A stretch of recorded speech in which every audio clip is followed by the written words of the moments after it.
Capítulo 5, 150 a 159. Motivos que nos recomendam esta devoção. 150.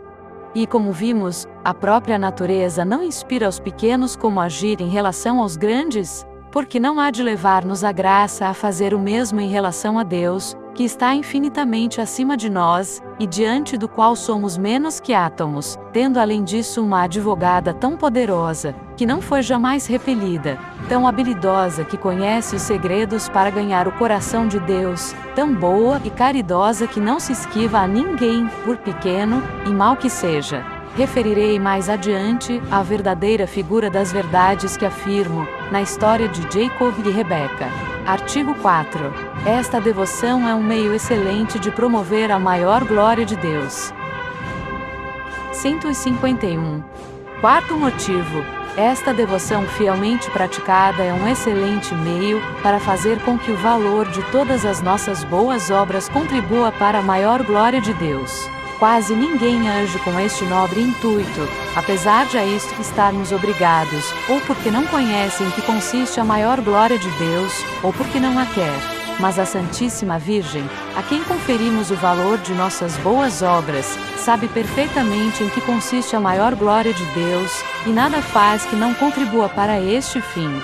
Daí, um perfeito servo dessa amável soberana, que a ela se consagrou inteiramente, como dissemos, pode dizer ousadamente que o valor de todas as suas ações, pensamentos e palavras é aproveitado para a maior glória de Deus, a não ser que revogue expressamente a intenção de sua oferta. Pode-se encontrar algo de mais consolador para uma alma, que ama Deus com um amor puro e desinteressado, e que preza mais a glória e os interesses de Deus que os seus próprios interesses. Artigo 5. Esta devoção conduz à união com Nosso Senhor. 152. Quinto motivo. Esta devoção é um caminho fácil, curto, perfeito e seguro para chegar à união com Nosso Senhor, e nisto consiste a perfeição do cristão, e esta devoção é um caminho fácil. É um caminho fácil, é um caminho que Jesus Cristo abriu quando veio a nós, e no qual não há obstáculo que nos impeça de chegar a Ele. Pode-se, é verdade, chegar a Ele por outros caminhos, mas encontram-se muito mais cruzes e mortes estranhas, e muito mais empecilhos, que dificilmente se vencem. Será preciso passar por noites obscuras, por combates e agonias terríveis, escalar montanhas escarpadas, pisando espinhos agudos, atravessar desertos horríveis. Enquanto que pelo caminho de Maria passa-se com muito mais doçura e tranquilidade. Aí se encontram, sem dúvida, rudes combates a travar e dificuldades enormes para vencer. Mas esta boa mãe e senhora está sempre tão próxima e presente a seus fiéis servos, para alumiá-los em suas trevas, esclarecê-los em suas dúvidas e encorajá-los em seus receios, sustê-los em seus combates e dificuldades, que, em verdade, este caminho virginal, para chegar a Jesus Cristo, é um caminho de rosas e de mel, em vista de outros caminhos.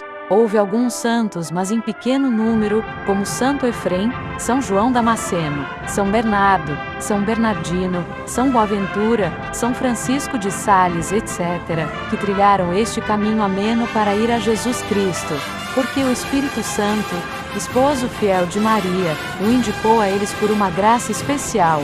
Os outros santos, porém, que são em muito maior número, embora tenham tido devoção à Santíssima Virgem, não entraram, ou entraram muito pouco, nesta via, e por isso tiveram de arrostar provas bem mais rudes e mais perigosas.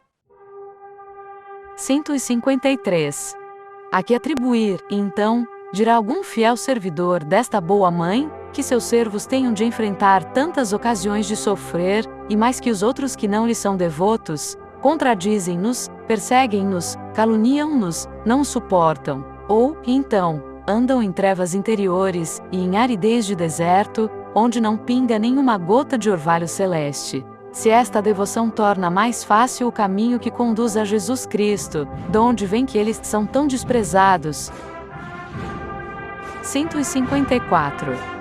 Respondo-lhes que é bem verdade que os mais fiéis, servos da Santíssima Virgem, porque são os seus grandes favoritos, recebem dela as maiores graças e favores do céu, isto é, as cruzes, mas sustento que são também os servidores de Maria que levam estas cruzes com mais facilidades, mérito e glória, e mais que, onde outro qualquer pararia 1000 vezes e até cairia, eles não se detêm, ao contrário, avançam sempre, porque esta boa mãe, cheia de graça e unção do Espírito Santo, adoça todas as cruzes, que para eles talha, no mel de sua doçura maternal e na unção do puro amor. Deste modo, eles a suportam alegremente, como nozes confeitadas, que, de natureza, são amargas. E creio que uma pessoa que quer ser devota e viver piedosamente em Jesus Cristo, e por conseguinte, sofrer perseguições e carregar todos os dias sua cruz, não carregará nunca grandes cruzes, ou não as carregará alegremente, até o fim,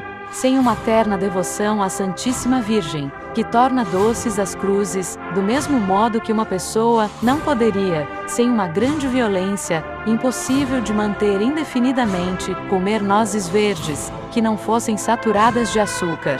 Parágrafo 2. Esta devoção é um caminho curto. 155.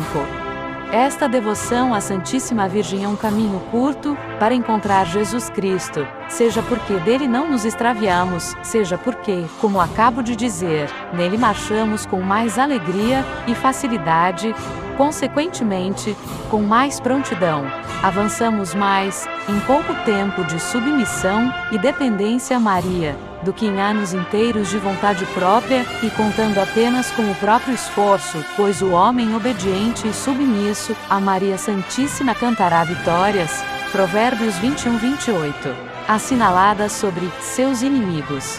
Estes hão de querer impedi-lo de avançar, ou obrigá-lo a recuar, ou derrubá-lo, mas apoiado, auxiliado e guiado por Maria, ele, sem cair, sem recuar, sem mesmo atrasar-se, avançará a passos de gigante em direção a Jesus Cristo, pelo mesmo caminho que, como está escrito, Salmo 18, 6, Jesus trilhou para vir a nós em largos passos e em pouco tempo. 156. Por que viveu Jesus Cristo tão pouco sobre a terra, e por que esses poucos anos que aqui viveu passou-os quase todos em submissão e obediência à sua mãe? É que tendo vivido pouco, encheu a carreira de uma longa vida. Sabedoria 4, 13, viveu longamente e mais do que Adão, do qual veio reparar as perdas e embora este tenha vivido mais de 900 anos. E Jesus Cristo viveu longamente, porque viveu bem submisso e bem unido à sua Mãe Santíssima, para obedecer a Deus seu Pai, pois, primeiro, aquele que honra a sua mãe assemelha-se a um homem que entesoura, diz o Espírito Santo, isto é, aquele que honra a Maria, sua mãe, ao ponto de submeter-se a ela e obedecer-lhe em tudo, em breve se tornará rico, pois acumula tesouros todos os dias, pelo segredo desta pedra filosofal. Que honorat matrem, quasi que thesaurizat, Eclesiástico 3, 5, segundo, porque, conforme uma interpretação espiritual da palavra do Espírito Santo, Senectus mea in misericordia uberi, minha velhice se encontra na misericórdia do seio, Salmos 91, 11, é no seio de Maria, que envolveu e gerou um homem perfeito, Jeremias 31, 22, e que teve a capacidade de conter aquele que o universo todo não compreende nem contém. É no seio de Maria que os jovens envelhecem em luz, em santidade, em experiência e em sabedoria, e onde, em poucos anos, se atinge a plenitude da idade de Jesus Cristo. Parágrafo 3. Esta devoção é um caminho perfeito. 157. Esta prática de devoção à Santíssima Virgem é um caminho perfeito para ir e unir-se a Jesus Cristo, pois Maria é a mais perfeita e a mais santa das criaturas, e Jesus Cristo, que veio perfeitamente a nós, não tomou outro caminho em sua grande e admirável viagem. O Altíssimo, o incompreensível, o inacessível, aquele que é, quis vir a nós, pequenos vermes da terra, que nada somos. Como se fez isto? O Altíssimo desceu perfeita e divinamente até nós por meio da humilde Maria, sem nada perder de sua divindade e santidade, e é por Maria que os pequeninos devem subir perfeita e divinamente ao Altíssimo sem recear coisa alguma. O incompreensível deixou-se compreender e conter perfeitamente por Maria, sem nada perder de sua imensidade. É também pela pequena Maria que devemos deixar-nos conduzir e conter perfeitamente sem a menor reserva. O inacessível aproximou-se, uniu-se estreitamente, perfeitamente, e até pessoalmente à nossa humanidade por meio de Maria, sem perder uma parcela de sua majestade. É também por Maria que devemos aproximar-nos de Deus e unir-nos à sua majestade, perfeita e estreitamente sem temor de repulsa. Aquele que a quis e, enfim, vir o que não é, e fazer que aquele que não é se torne Deus ou aquele que é. E ele o fez perfeitamente, dando-se e submetendo-se inteiramente à Virgem Maria sem deixar de ser no tempo aquele que é na eternidade. Outro sim, é por Maria que, se bem que sejamos nada, podemos tornar-nos semelhantes a Deus, pela graça e pela glória, dando-nos a ela tão perfeita e inteiramente, que nada sejamos em nós mesmos e tudo nela, sem receio de enganar-nos. 158. Ainda que me apresentem um caminho novo, para ir a Jesus Cristo, e que esse caminho seja pavimentado com todos os merecimentos dos bem-aventurados, ornados de todas as suas virtudes heroicas, iluminado e decorado de todas as luzes e belezas dos anjos, e que todos os anjos e santos lá estejam para conduzir, defender e amparar aqueles e aquelas que o quiserem palmilhar, em verdade, digo ousadamente, e digo a verdade. Eu havia de preferir a este, tão perfeito, o caminho imaculado de Maria. Posu imaculatam viam meam, Salmos 18, 33, via o caminho sem a menor nódoa ou mancha, sem pecado original ou atual, sem sombras nem trevas. E quando meu amável Jesus vier, em sua glória, uma segunda vez à terra, como é certo para aqui reinar, o caminho que escolherá será Maria Santíssima, o mesmo pelo qual ele veio com segurança e perfeitamente a primeira vez. A diferença entre a primeira e a última vinda é que a primeira foi secreta e oculta, e a segunda será gloriosa e retumbante. Ambas, porém, são perfeitas, porque, como a primeira, também a segunda será por Maria. Eis um mistério que não podemos compreender, e que tacet unis lingua, parágrafo 4. Esta devoção é um caminho seguro. 159. Esta devoção à Santíssima Virgem é um caminho seguro para irmos a Jesus Cristo e adquirirmos a perfeição, unindo-nos a Ele, primeiro. Porque esta prática, preconizada por mim, não é nova, é tão antiga, que não se pode, como diz Boldon, em um livro que escreveu sobre esta devoção, determinar-lhe com toda a precisão os começos. Em todo caso, é certo que há mais de 700 anos encontram-se vestígios dela na Igreja. Santo Odilon, abade de Cluny, que viveu cerca do ano 1040, foi um dos primeiros que a praticaram na França, conforme está anotado em sua vida.